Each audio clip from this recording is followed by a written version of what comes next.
राज कुशवाहा तो सिर्फ मोहरा था, कत्ल के पीछे असली मास्टरमाइंड कोई और। एसआईटी के सामने सोनम ने क्या कबूला? शादी से पहले पंडित ने करी थी भविष्यवाणी, मांगलिक थी सोनम, और सिर्फ क्या इसीलिए कर दिया पति राजा का कत्ल? कौन है जितेंद्र रघुवंशी जिसने दिए कातिलों को पैसे? सबूत देकर टूट गई सोनम। एसआईटी के सामने कबूला असली सच। राज कुशवाहा तो सिर्फ मोहरा है, असली मास्टरमाइंड कोई और निकला। सोनम और राजा दोनों को पैसे की कमी नहीं थी, लेकिन राज कुशवाहा सोनम के घर का सिर्फ नौकर था। सोनम के भाई गोविंद ने कहा कि सोनम ने जो भी प्लानिंग की, राज हमेशा सोनम को दीदी बोलता था। मेरे घर में साथ बैठकर उसने सोनम से राखी बंधवाई। अगर राज और सोनम का रिश्ता भाई बहन का था, कत्ल के वक्त राज घर पर ही था, फिर राज का नाम कैसे आया? राजा को मारने के लिए जिन्हें मेघालय भेजा गया, उनके खाते में हवाला का पैसा कैसे पहुंचा? और ये हवाला का पैसा कहां से आया? कौन है जितेंद्र रघुवंशी? जानकर आपके पैरों के नीचे से जमीन हिल जाएगी। ये नई तस्वीर सामने आई है जिसमें सोनम राज कुशवाहा के साथ दिख रही है, जिससे पता चलता है कि सोनम और राज के बीच रिश्ता बहुत अच्छा है। एसआईटी के सामने जब एक साथ राज कुशवाहा और सोनम रघुवंशी को बिठाया गया, तो सोनम ने सबसे बड़ा सच कबूल कर लिया।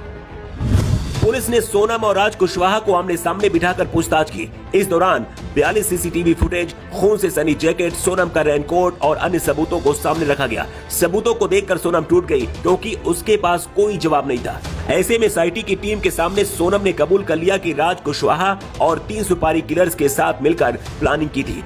लेकिन इस दौरान सोनम ने यह कबूल नहीं किया कि वो राज कुशवाहा से प्यार करती है, उससे शादी करना चाहती है, या फिर उसके साथ रिश्ते में थी।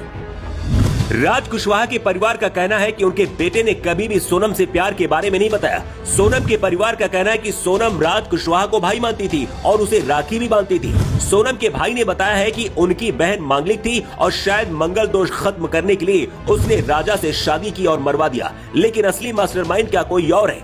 जांच के दौरान ये बात सामने आई है कि राज कुशवाहा को हवाला के जरिए राजा रघुवंशी की हत्या के लिए रुपए दिए गए थे। इस केस में एक जितेंद्र रघुवंशी का नाम सामने आया है। बताया जा रहा कि 4 खातों से लाखों रुपए के ट्रांजैक्शन हुए। बताया जा रहा कि सोनम और राज कुशवाहा उसके संपर्क में थे लगातार।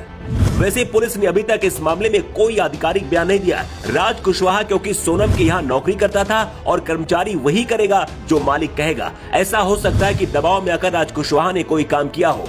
जितेंद्र रघुवंशी और हवाला का मामला आने के बाद अब ये पूरा केस नया मोड़ लेता दिख रहा है। ऐसा लगता है कि असली मास्टरमाइंड अभी भी बचा हुआ है, लेकिन राजा इनका शिकार क्यों बना, अभी भी कई सवाल बचे हुए हैं। सोनम का भाई खुद कह रहा है कि मैं अपनी बहन को फांसी दिलाऊंगा और राजा के परिवार के साथ में खड़ा हूँ। उधर राज कुशवाहा का परिवार खुद को गरीब और बेसहारा बताकर बेटे को फंसाने की बात कह रहा है। सोनम ने एसआईटी के सामने अपने गुनाह को कबूल किया है। क्या सोनम का mystery man Jitendra Raghuvanshi mastermind है? पुलिस ने जितेंद्र रघुवंशी की तलाश शुरू कर दी है। बताया जा रहा कि जितेंद्र रघुवंशी सोनम के ही मौसी का लड़का है और वो भी इनके साथ काम करता था। सोनम ने अपना गुनाह कबूल कर लिया। जिस तरह से राजा को मारा गया, ये मामला अगर रेयर और रेयरिस्ट का बनता है तो आरोपियों को फांसी की सजा हो सकती है।